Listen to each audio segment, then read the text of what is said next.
ये तो आर कठिन है, याद नहीं हो रहा। चलिए हम दूसरा सब्जेक्ट पढ़ लेते हैं।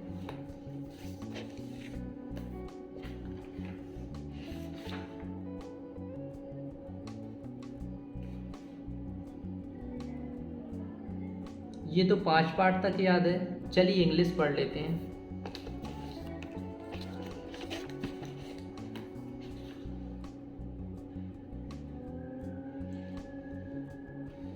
अरे ये भी याद नहीं हो रहा।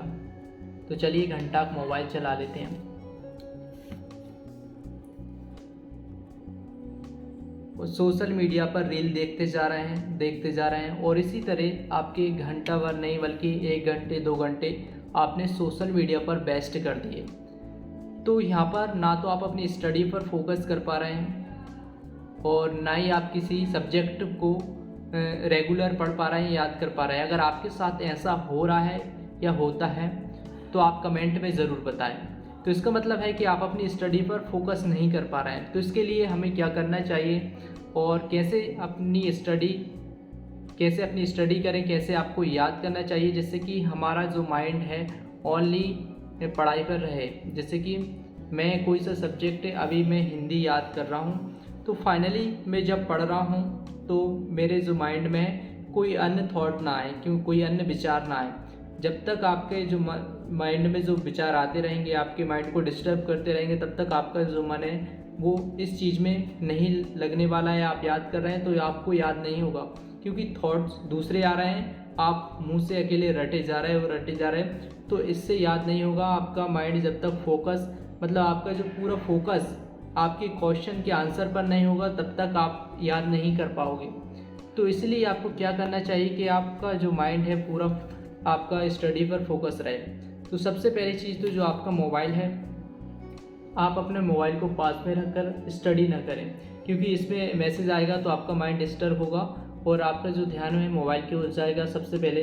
तो आप इस मोबाइल को कम से कम आप अपने स्टडी रूम या स्टडी टेबल से कम 10 मीटर दूर रखें, और अगर पास में ही हैं तो थोड़ा सा दूर रखें। आप वहाँ पर उठकर जाना पड़े थोड़े से दूर और साइलेंट करके, मैसेज की आवाज़ भी नहीं आना चाहिए।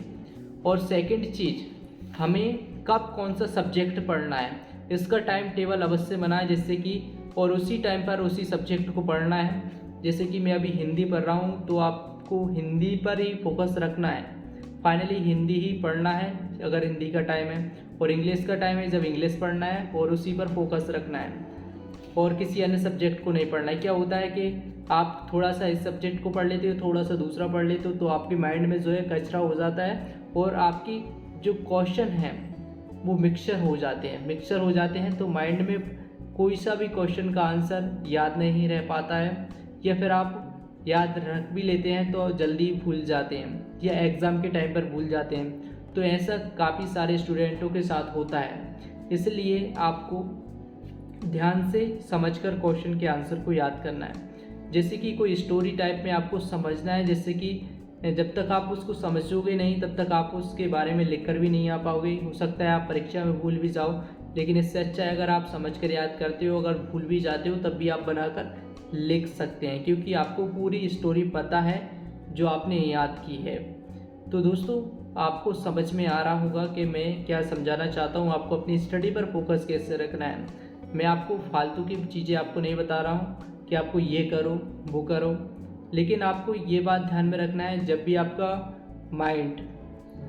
माइंड में लगे कि आपको कुछ भी समझ में नहीं आ रहा है कि कौन सा सब्जेक्ट पढ़ें कौन सा नहीं पढ़ें, तब आपको कुछ नहीं करना है। 2 मिनट के लिए अपने माइंड को, ब्रेन को रेस्ट कराना है। बिल्कुल आपको शांत रखना है अपने माइंड को, और जो आपके माइंड में थॉट्स आ रहे हैं उनको आपको क्लियर करना है।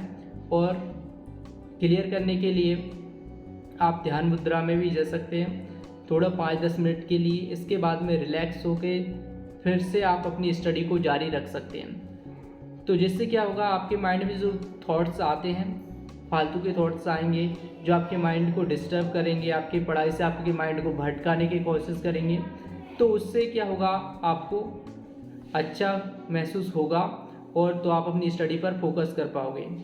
और कई सारी ऐसी योगा आते हैं जो कि ध्यान केंद्रित करने के लिए, अगर आप स्टूडेंट लाइफ में उन योगाओं को करते हैं, जो कि सुबह शाम आप कर सकते हैं, तो इससे आपका जो स्टडी फोकस बढ़ेगा और जिससे आप किसी भी पर्टिकुलर किसी एक चीज़ पर आप कंट्रोल, अपने ब्रेन पर कंट्रोल कर पाओगे और किसी एक चीज़ पर आप फोकस कर पाओगे।